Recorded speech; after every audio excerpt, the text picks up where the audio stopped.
Assalamualaikum warahmatullahi wabarakatuh, masih di channel Kapten Gapi.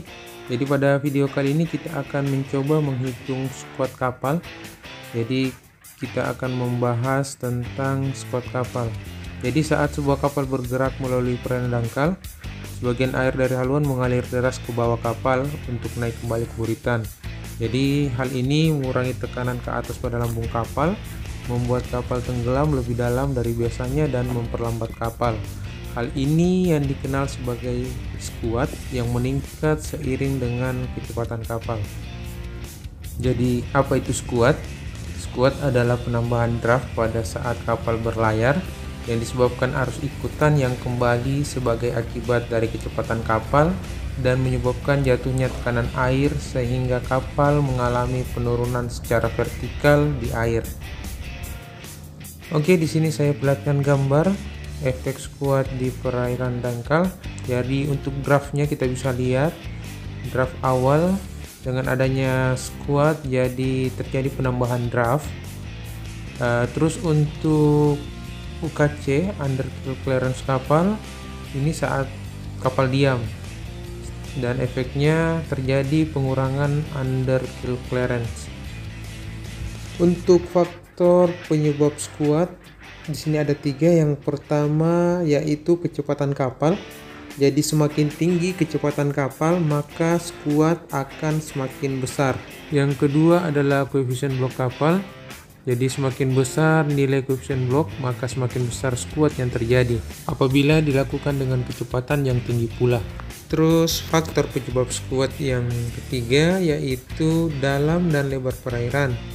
Semakin sempit alur pelayaran maka perbedaan gelombang haluan dan gelombang buritan akan semakin besar dengan penurunan air di bagian tengah. Hal ini menyebabkan squat pun bertambah. Sekarang kita lihat rumus perhitungan squat. Yang pertama itu squat di perairan dalam dan lebar dengan rumus koefisien blok dikali dengan kecepatan pangkat 2 dibagi 100. Dan rumus yang kedua itu squat di perairan dangkal dengan rumus 2 kali koefisien blok dikali dengan kecepatan pangkat 2 dibagi 100. Coba kita lihat contoh soal. Sebuah kapal sedang berlayar di sungai dengan kecepatan 12 mil per jam atau 12 knot dengan koefisien blok kapal tersebut 0.789. Jadi kita akan tentukan besar squat yang terjadi. Jadi jawabannya dengan rumus 2 kali koefisien blok dikali dengan kecepatan pangkat 2 dibagi 100. Jadi 2 kali 0.789 terus kita kalikan 12 pangkat 2 dibagi 100 dan hasilnya adalah 2.27 meter.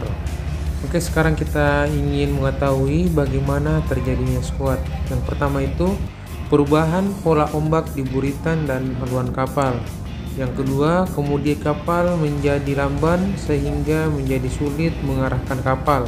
Yang ketiga, lumpur muncul di sekitar lambung kapal. Yang keempat, kecepatan kapal berkurang.